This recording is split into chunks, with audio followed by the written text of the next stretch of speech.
अब हम पढ़ेंगे इसका। देखो अब बाकी का 10वां 11वां और 13वां क्वेश्चन, ये मैंने आपको 4 और 5 समझाया ना, वैसे ही करना है आप लोगों को, ठीक है। अब मैं आपको पढ़ा रही हूँ क्वेश्चन नंबर 14। क्या दिया हुआ है क्वेश्चन नंबर 14 में? वैदिक विधि द्वारा निम्नलिखित के घन ज्ञात कीजिए। अब इसका जैसे पहला क्वेश्चन है 45। अब हमको इसको वैदिक विधि से ज्ञात करना है ना, तो हम क्या लिखते हैं? देखो, माना x इक्वल टू क्या दिया हुआ है 45, ठीक। अब ये 45 दो संख्या है ना, तो इसको हमने क्या लिखा? तब AB whole cube equal to 45 का क्यूब, है ना। अब 45 का क्यूब यानी A की वैल्यू हमारे पास 4 है तथा B की वैल्यू हमारे पास 5 है।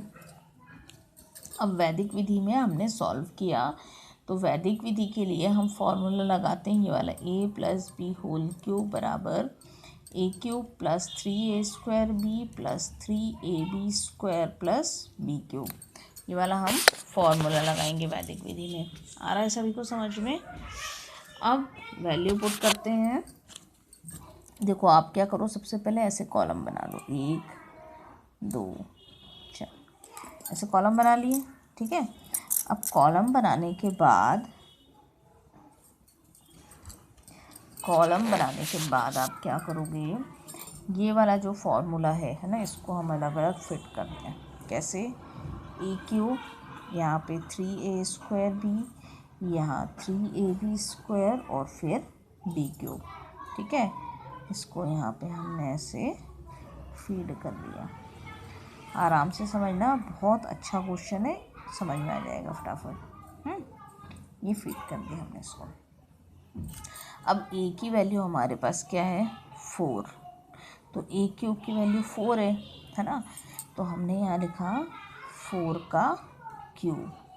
अब 4 की घात 3 यानी 4 गुणित 4 गुणित 4, तो 4 चौको 16 और 16 चौको 64 मिला। आया समझ में इतना? अब हमने क्या किया इसके बाद 3a² b, है ना, तो 3a की वैल्यू 4 का स्क्वायर और b की वैल्यू 5, तो ये हो गया 3 इंटू 4 की घात 2 है, 4 चौको 16 इंटू 5, ठीक है। फिर 16 तिया 48 और 48 का गुणा हमने किया 5 से, तो 5 अट्ठे 40 की 0 हासिल की 4, 5 चौको 20 और 4 24, तो ये आ गया हमारे पास 240। अब 3ab स्क्वायर है ना, तो 3 इंटू 4 इंटू 5 का स्क्वायर, 4 तिया 12 और 5 25, तो हमने किया 25 गुणित 12, 12 पंजे 60 की 0 हासिल की 6, 12 दूनी 24 और 6 जोड़ा तो 30, तो ये हो गया हमारे पास 3 इंटू 4 इंटू 25 गुणा किया, तो ये हमारे पास आया 300 आया। अब है b क्यूब, तो b की वैल्यू क्या है अपने पास 5, तो यहाँ लिखा हमने 5 का क्यूब।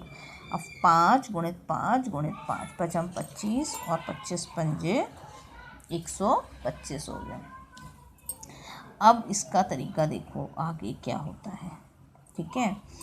इकाई के अंक को हमने वैसे ही लिख दिया, और जो जितने अंक बचे हमारे पास है ना, उन अंकों को अगली संख्या के नीचे हमने जोड़ दिया, प्लस कर दिया, तो अपने पास कोई आंसर आएगा।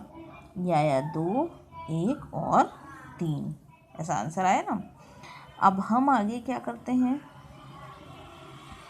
ये तो 5 आ रहा है, ठीक है। अब हमने फिर इकाई के अंक को छोड़ दिया, तो 2 आ गया, और बचे हुए अंकों को हम अगली संख्या के नीचे रख के जोड़ देते हैं, तो ये आ गया 1 4 और 3 7 और 2। अब हमने 1 वैसे का वैसे ही लिखा, और बची हुई संख्या को आगे लाके फिर से हमने जोड़ दिया, ठीक है। अब जोड़ा तो 7 4 11 की 1 हासिल की 1, 6 और 2 8 और 1 नो, कितना आ गया हमारे पास 91, यानी जो 45 का स्क्वायर आया है वो ये लास्ट की सब संख्याएं हो जाएंगी, है ना। क्या है हमारे पास 9, 1, फिर 1, फिर 2 और फिर 5। तो ये हमारे पास आ गया इसका आंसर। आया सभी को समझ में?